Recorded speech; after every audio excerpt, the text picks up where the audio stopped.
안녕하세요. 안녕하세요. 꿈꾸는 자본가의 성장 읽기입니다. 오늘은 지금 하지 않으면 언제 하겠는가?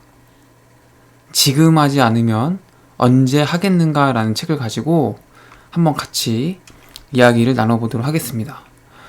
일단 이 책은 팀 페리스라는 분이 쓰신 책이고, 그 이전 책으로 타이탄의 도구들이라는 책이 유명했습니다. 그래서 타이탄의 도구들이라는 책을 읽어보신 분이라면은 이분의 뭔가 문체라든지 이분의 전반적인 주제들, 다루는 주제들 이런 거를 아실 텐데, 자기 개발서라고 생각을 하시면 되겠습니다. 그래서 이 책은 이제 또 이 성장 읽기를 구독해주는 구독자 분께서 이제 이걸 좀 다뤄줬으면 좋겠다 라고 댓글 남겨주셔서 제가 이제 이 책을 선정해서 하게 된 거고요. 개인적으로 이 책은 굉장히 좀 인상 깊게 본 책이기도 합니다. 그래서 혹시 뭔가 좋은 자기계발서가 좀 필요하다, 아니면은 내 삶에 좀 뭔가 자극이 좀 필요하다라고 하시는 분들은 한번 읽어보시면 괜찮을 만한 책입니다. 그래서 오늘부터 한번 같이 이 책에 대해서 이야기를 나눠보도록 하겠습니다. 오늘 함께 이야기해볼 것들은 크게 4가지입니다. 첫 번째, 나는 이 책을 왜 썼을까? 두 번째, 100명의 현자들을 바꾼 책. 세 번째, 탁월함은 앞으로의 5분이다. 네 번째, 목표를 사랑하라. 그래서 이 4가지를 가지고 오늘 한번 같이 이야기를 나눠보도록 하겠습니다.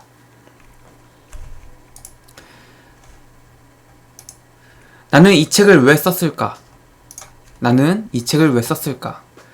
이 책을 완성한 이유는 현자들의 삶에 밑줄을 치고 무릎을 치며 감탄하기 위해서가 아니다.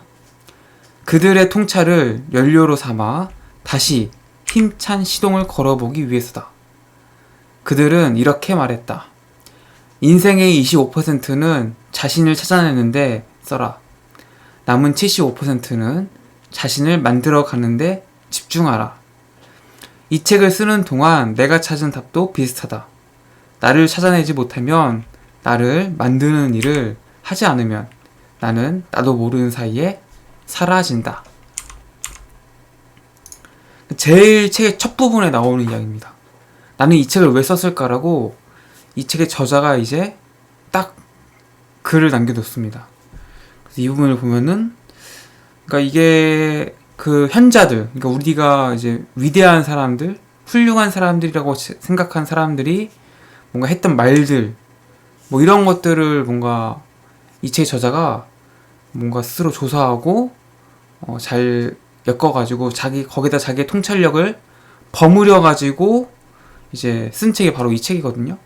그래서 처음에 이런 얘기가 나옵니다. 이 책을 완성한 이유는 현자들의 삶에 밑줄을 치고 무릎을 치면서 감탄하기 위해서가 아니다.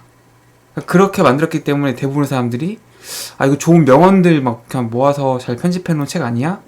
라고 생각하기 쉬운데, 그런 의도로 이 책을 쓴 게 아니라 그들의 통찰을 연료로 삼아서 다시 힘찬 시동을 걸어보기 위해서 이 책을 만들었다라는 거죠. 그래서 이 책은 진짜 단순하게 명언 같은 걸 엮어놓은 책이 아닙니다. 명언 같은 걸 엮어놓은 책이 아니라 정말 이 저자 팀 페리스가 정말 자신의 통찰력과 이 책을 읽는 독자들을 뭔가 좀 동기부여하기 위해서 잘 만든 책이라고 생각이 들고요. 그래서 이 현자들이, 그러니까 이 현자들이 했던 말들, 이런 것들 다 엮어보니까 결국은 인생의 25%는 자신을 찾아내는 데 쓰고, 남은 75%는 자신을 만들어가는 데 집중해라.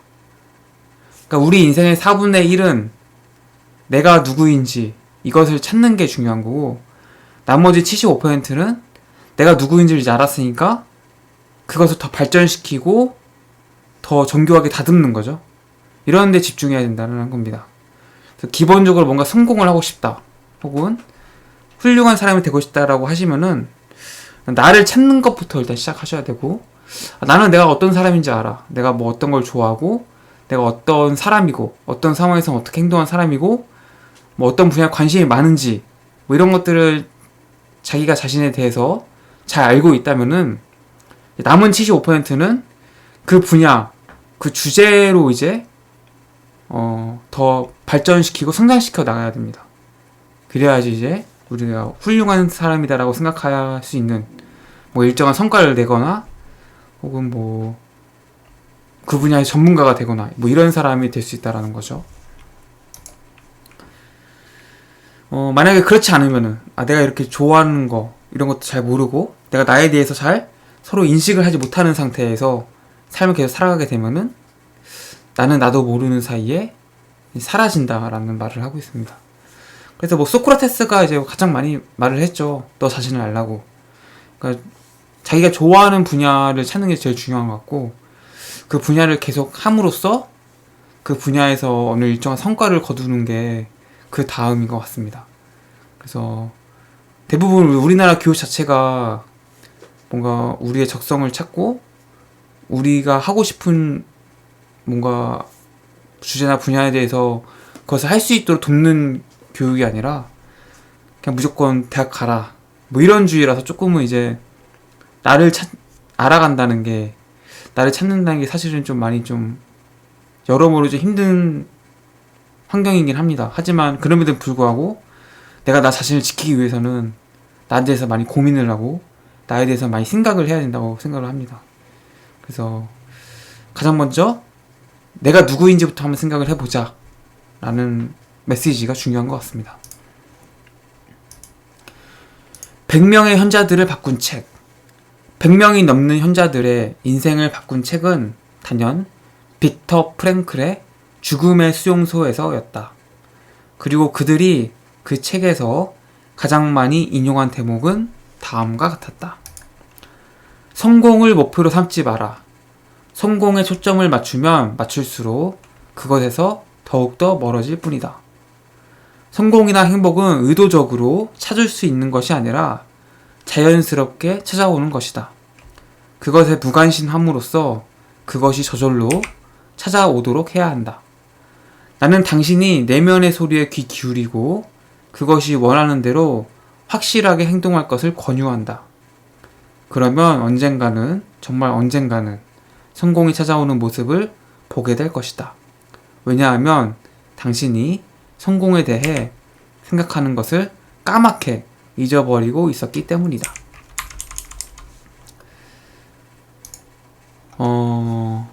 100명의 현자들이 바꾼 책. 100명의 현자들을 바꾼 책이죠. 그러니까 이 책에서 이제 팀 페리스가 다룬 그 많은 현자들, 훌륭한 사람들, 이런 사람들이 꼽은 책이 있었는데 그 책이 바로 빅터 프랭클의 죽음의 수용소에서라는 책입니다. 이 책은 제가 이제 읽었습니다. 이제 과거에 읽었고, 뭐 여기서 나오기 전에 저는 읽어봤고, 이 책에 나오기 전부터 원래 굉장히 유명한 그런 책입니다. 세계적으로 유명한 책입니다. 그러니까 뭐 이 책은 제가 이제 기억나기로는 유태인 수용소, 학살을 하지 않습니까? 독일이 유태인들을. 그 수용소에서 빅터 프랭클이라는 사람이 있었습니다. 그래서 이 빅터 프랭클이라는 사람이 그 수용소에서 결국은 생존하게 되는데, 그 죽음의 수용소에서 다양한 인간들의 모습을 봅니다. 이제 그 이야기를 써놓은 책이 바로 이 빅터 프랭클의 죽음의 수용소에서라는 책입니다.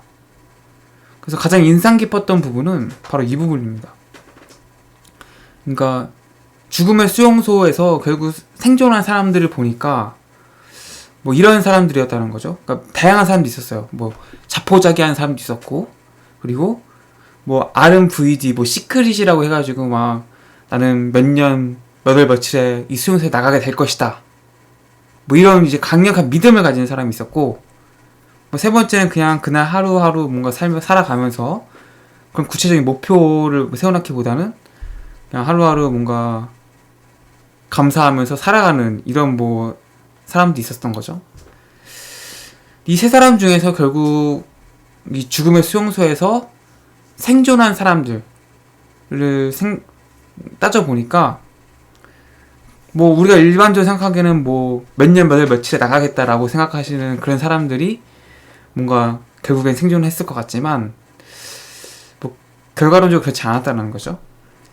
그들 결국 자포자기한 사람들은 뭐 자기들이 포기했기 때문에 결국은 생존할 수가 없었고, 몇 년 몇 월 며칠에 나가겠다는 강력한 목표의식을 가지고 있었던 그런 사람들은 그날이 지나버리니까 시리에 빠지고 자포자기한 상황으로 내몰리게 된 거죠.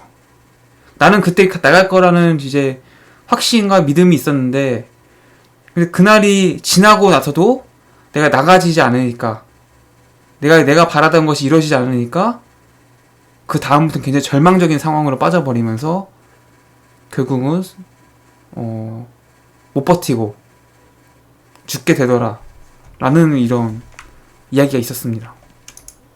그래서 여기서 하고 있는 얘기도 딱 그 부분입니다. 성공을 목표로 삼지 마라. 성공의 초점을 맞추면 맞출수록 그것에서 더욱더 멀어질 뿐이다. 성공이나 행복은 의도적으로 찾을 수 있는 것이 아니라 자연스럽게 찾아오는 것이다. 그것에 무관심함으로써 그것이 저절로 찾아오게 해야 한다. 나는 당신이 내면의 소리에 귀 기울이고 그것이 원하는 대로 확실하게 행동할 것을 권유한다. 그래서 뭐 결국 여기서 하고 싶은 말은 그거죠. 우리가 너무 성공을 목표로 하고 그 막 시크릿에서 얘기하는 뭐 심상화 뭐 이런 뭐 R&VD 막 이런 걸 너 지나치게 하게 되면은 내가 딱 그때 그것이 이루어지지 않으면은 굉장한 실망감에 빠지게 됩니다. 스스로 포기하는 상황까지 내몰리게 되죠. 그래서 그렇게 하면은 오히려 이게 그 일이 더 실현되지 않는 쪽으로 더 될 가능성이 높아진다라는 거죠. 그래서 뭔가 성공이나 행복은 우리가 목표를 해서 이것을 막 쫓아가는 게 아니라 자연스럽게 내가 오늘 충실하게 살고 오늘 내가 해야 할 일들을 하고 오늘 감사하면서 오늘 행복하게 살면은 자연스럽게 뒤따라오는 거라는 이야기를 하고 있는 겁니다. 그리고 내가 오늘 충실하게 살아가다 보면은 뭐 시간이 지나면 성공이라는 게 결국은 되어 있는 거고, 또 행복이라는 것도 결국은 뭐 내가 오늘 하루 내게 주어진 것들에 의해서 그것에 대해 감사하게 생각하고 그 행복을 느껴야지 결국 행복이 뒤따라오는 것이지, 내가 오늘 행복해야 돼, 나 오늘 행복하게 살 거야, 이렇게 해서 결코 행복해지지 않는다는 거죠. 그래서 성공이나 행복은 쫓아가는 것이 아니라 뒤따라오게 하는 것이다 라는 것을 말씀드려 봅니다. 탁월함은 앞으로의 5분이다. 어떤 삶을 살 것인가? 이는 대부분의 상황에서 끔찍한 질문이다. 이번 테니스 서브는 어떻게 넣을까? 스타벅스 줄이 긴데 어떻게 하지? 길이 많이 막히는데 다른 길은 없을까? 자꾸만 마음에서 솟아오르는 화를 어떻게 다스릴까? 이런 것들이 훨씬 나은 질문이다. 탁월함은 앞으로의 5분이다. 혁신이나 개선도 앞으로의 5분이며 행복도 앞으로의 5분 안에 존재한다. 계획을 깡그리 무시하라는 말이 아니다. 담대한 계획을 세우되 그 커다란 목표를 가능한 한 작은 조각으로 해체해 한 번에 하나씩 충격의 순간에 집중해야 한다. 나는 늘 의심하는 삶을 살았다. 대개는 별다른 이유도 없었다. 물론 정교한 계획이 있으면 좋다. 하지만 그보다는 나를 무너뜨릴 수 있는 실수는 없다는 사실을 알 때 더욱 자유로워진다. 곧장 새로운 인생 프로젝트에 도전하는 용기가 생겨난다. 전설적인 코미디 배우 패튼 오스왈트는 이렇게 말했다. 내가 가장 좋아하는 실수는 무대를 망쳤을 때다. 다음날 일어났을 때도 세상이 끝나지 않았기 때문이다. 설령 세상이 끝났다고 해도 기껏해야 예전과 다른 길로 나가면 그뿐이다. 그 다른 길을 위해서 종종 더 나은 삶을 발견하기도 한다. 탁월함. 그 탁월함이라는 거는 뭔가 굉장히 잘하는 거, 굉장히 훌륭한 거, 뭐 이런 걸 얘기하죠. 그래서 우리가 뭐 탁월한 존재가 되기 위해서, 혹은 뭐 남들보다 탁월해지기 위해서, 혹은 뭔가 탁월한 삶을 살아가기 위해서 굉장히 많이 노력을 하는데, 이런 탁월함이라는 것이 뭐 아주 멀리 있거나 이런 게 아니라 앞으로의 5분에 달려있다는 거죠. 그러니까 지금부터 딱 5분 사이에 탁월함이 결정된다라는 겁니다. 이게 무슨 얘기냐? 우리가 이제 뭐 어떤 일을 할 때, 뭐 내가 이것을 굉장히 잘하기 위해서 굉장히 고민도 많이 하고 다른 사람에게 조언을 구하는 경우도 굉장히 많습니다. 근데 사실 뭐 이런 것도 굉장히 중요하게 하긴 합니다. 하지만 그런데 그것보다는 내가 지금 당장 내게 주어진 5분에 집중하는 것이 훨씬 더 낫다는 이야기입니다. 이것이야말로 진정한 탁월함에 이르는 길이라는 거죠. 뭐 코끼리를 먹는데 코끼리를 냉장고에 넣는 방법, 뭐 이런 책도 있었나요? 책도 있고 뭐 이런 글도 있었잖아요. 결국 우리가 코끼리를 냉장고에 어떻게 넣어? 라고 생각을 하면서 그건 못 넣는 거야 라고 생각을 하지만, 어떻게 보면 되게 쉽죠. 그냥 냉장고 문을 열고 코끼리 넣고 냉장고 문 닫으면 된다 라는 이제 뭐 글들이 있잖아요. 그게 이제 저는 사실 굉장히 인상 깊은 건 뭐냐면은, 나 안 된다는 생각을 가지고 있지 않는다는 게 굉장히 좋았던 것 같고, 두 번째는 내가 지금 할 수 있는 거 하는 거죠. 그냥 뭐 코끼리 그렇게 큰데 어떻게 넣어? 어느 나라의 코끼리를 넣어야 될까? 뭐 이런 걸 고민하는 게 아니라 진짜 코끼리를 넣을 수 있는 방법에 대해서 고민하는 거죠.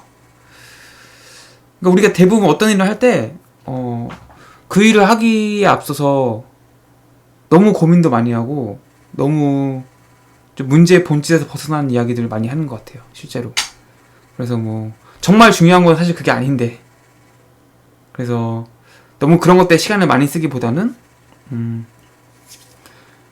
내가 그것을 실질적으로 하는 데 있어서 그것을 더 집중하고 최선을 다하는데 훨씬 더 바람직하다라는 거죠. 그래서 뭐 이런 얘기가 있어요. 우리가 어떤 선택지 앞에서 뭐 A를 할까 B를 할까를 굉장히 고민을 많이 하지만, 뭐 사실은 A를 하든 B를 하든 사실 그게 중요하지 않을 수 있다. 정말 중요한 것은 그 이유다. 선택 이유가 더 중요하다. A를 선택해놓고서 아무것도 안 하고 있으면은 B를 하는 게 훨씬 낫죠. 반대로 뭐 B를 선택해놓고 아무것도 안 하고 있다. 이러면은 아무 소용 없잖아요. 사실은 정말 중요한 것은 A를 할까 B를 할까가 아니라 A를 선택하고 그 이후에 내가 얼마나 더 열심히 할 것인가, 내가 얼마나 최선을 다할 수 있는가, 이런 것들이 더 중요하고, 또 마찬가지로 B를 선택하더라도 B 선택 이후에 내가 어떻게 더 잘할 것인가, 내가 이것을 어떻게 최선을 다할 수 있을 것인가, 이것을 고민하는 게 더 맞다라는 이야기입니다. 그래서 우리가 너무 선택지 앞에서 너무 굉장히 많이 고민을 하고 어떻게 해야 할지 뭔가 망설이지만, 사실 정말 좋은 거, 정말 중요한 것은 그 선택 이유다. 이유에 어떻게 하느냐에 따라서 성공과 실패가 갈리는 경우가 많지, 단순히 A를 선택했기 때문에 성공과 실패가 결정된다? 이런 경우는 생각보다 많지 않다라는 겁니다. 또 우리가 이제 어떤 선택지를 결정하는 데 있어서 실수할까봐, 이거 잘못되면 어떠지? 이런 생각을 하면서 망설이는 경우가 굉장히 많은데, 이 책의 저자가 나를 무너뜨릴 수 있는 실수는 없다 라는 이제 말을 합니다. 내가 뭐 정말 중요하게 생각한 무대에 올라가게 됐는데, 그 무대에 올라가서 뭐 당연히 긴장되고 하니까 실수할 수 있겠죠. 근데 뭐 그렇게 해서 실수를 했다고 칩시다. 그럼 내가 뭐 맞이하는 그 미래라는 게 사실은 뭐 그 무대 실수했다가 누군가 날 죽이는 것도 아니고, 내가 뭐 하루아침에 뭐 나라를 팔아먹은 사람으로 되는 것도 아니고, 약간의 뭔가 질타와 욕은 먹을 수 있겠지만 그냥 단지 그것뿐이란 거죠. 그러니까 너무 내가 실수했다라는 거, 혹은 실패할까봐 이런 거에 너무 신경 써서 너무 뭔가 망설이고 너무 그러면은 정말 아무것도 안 된다는 이야기입니다. 그러니까 너무 실패할까봐 두려워하지 마시고 실수 좀 해도 괜찮습니다. 다음에 또 더 잘하면 되죠. 실수 안 하는 사람 어디 있습니까? 또 그리고 그렇기 때문에 세상이 끝나는 게 아니다 라는 말씀을 드리면서 너무 우리 선택하는 데 있어서 망설이지 말자, 너무 선택을 두려워하지 말자 라는 말씀을 드립니다. 목표를 사랑하라. 1000m 경기 또한 심각한 문제였다. 대는 계속 넘어졌다. 오랜 시간 괴로운 잡념에 사로잡히다 보니 자신도 모르게 머릿속에 자기 파괴적인 생각의 고리가 단단하게 만들어져 있었다. 짐은 2년 동안 매일 대내게 일기장에 35초 99라고 쓴 다음 그 옆에 나는 1000m가 좋다 라고 적게 했다. 대는 스승의 조언을 충실히 따랐다. 1993년 12월 4일 대는 500m 결승선을 35초 92에 돌파한다. 1994년 1월 30일 대는 다시 한번 500m에서 36초 장벽을 무너뜨리는 데 성공한다. 여세를 몰아 그는 그에 열린 릴레함메르 동계올림픽에서 최고의 컨디션으로 참가했다. 올림픽에서 금메달을 딸 수 있는 마지막 기회였다. 마침내 그에게 그토록 가혹했던 1000m 경기가 열렸다. 마지막 올림픽에서 치르는 마지막 경기였다. 그는 넘어지지 않았다. 세계 신기록을 세우며 금메달을 차지해 모두를 깜짝 놀라게 만들었다. 대는 시상대 가장 높은 곳에 올라 이렇게 말했다. 내게 1000m는 무너뜨릴 수 없는 적이었다. 쓰러뜨리는 게 불가능한 존재를 어떻게든 굴복시키려다가 나만 번번이 넘어졌던 것이다. 그래서 생각과 행동 방식을 바꿨다. 이길 수 없는 적을 다루는 유일한 방법은 사랑하는 것이었다.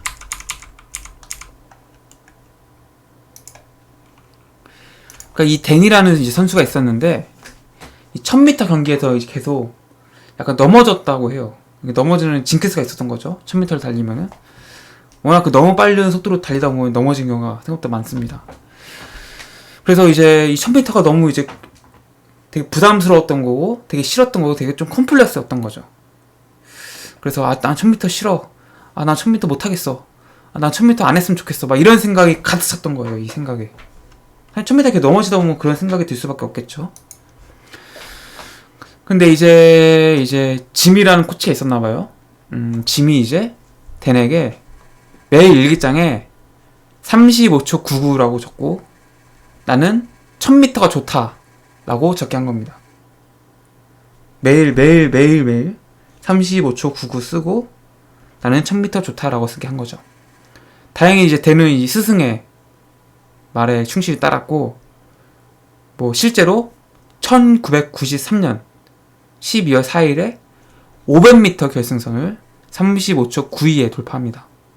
네, 500m, 1000m가 아니고 500m를.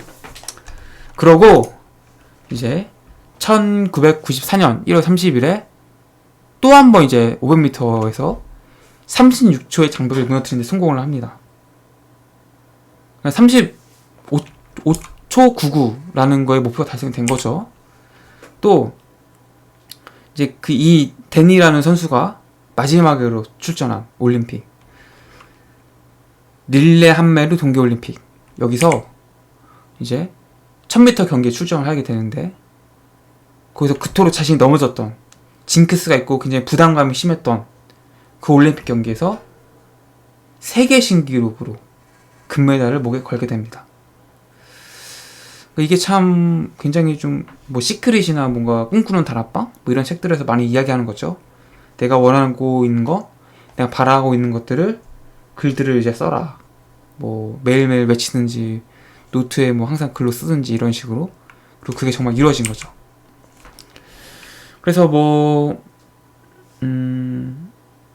이 책에서 이제 하고 싶은 얘기는 내가 어떤 목표, 내가 꺼려지고 뭔가 불편하고 부담스러운 그런 목표를 거부하고 뭔가 거절하고 이런 게 아니라 그 목표를 오히려 더 사랑해야 된다. 그 목표를 사랑해야지 내가 그 목표에 더 다가갈 수 있고 그 목표를 정말 이룰 수 있다라는 이야기를 하고 있습니다. 여러분들이 아마 원하시는 것들 혹은 여러분들이 뭔가 징크스를 느끼는 것들 혹은 여러분이 어렵다고 생각한 것들이 아마 있으실 겁니다. 그때 글을 이제 쓰는 거죠. 나는 뭐뭐를 좋아한다. 나는 뭐뭐를 사랑한다. 나는 뭐뭐를 뭐 해낸다. 이미 다 이루었다. 뭐 이런 식으로 쓰라는 거죠. 그러면 이제 그것이 점점 뭐 심적인 부담감이나 뭔가 이런 것들이 점점 이제 사라지게 되는 거고, 그리고 결국은 이제 그것이 이루어진다라는 말을 하고 있는 겁니다. 그래서 목표를 사랑하라 라는 이제 말이 포인트고요. 뭐 일기장에 뭘 써라 뭐 이런 얘기를 하고 싶은 게 아니에요. 이 책의 저자는 목표를 사랑해라 뭐 이런 얘기를 하고 있는 겁니다. 근데 지금 하지 않으면 언제 하겠는가 라는 책을 가지고 이제 한번 이야기를 같이 나눠봤습니다. 첫 번째 시간이었고요. 꿈꾸는 자본가의 성장 읽기는 어제보다 더 나은 오늘, 오늘보다 더 멋진 내일을 만듭니다. 경제적 자유, 자기개발, 성장에 대한 다양한 이야기를 나누고 있고요. 이러한 분야에 관심이 있으신 분이라면 성장 읽기를 구독과 좋아요 눌러주시면 정말 감사하겠습니다. 오늘도 이렇게 함께 해주셔서 감사하고요. 저는 내일 이 시간에 뵙도록 하겠습니다. 고맙습니다. 안녕히 계세요.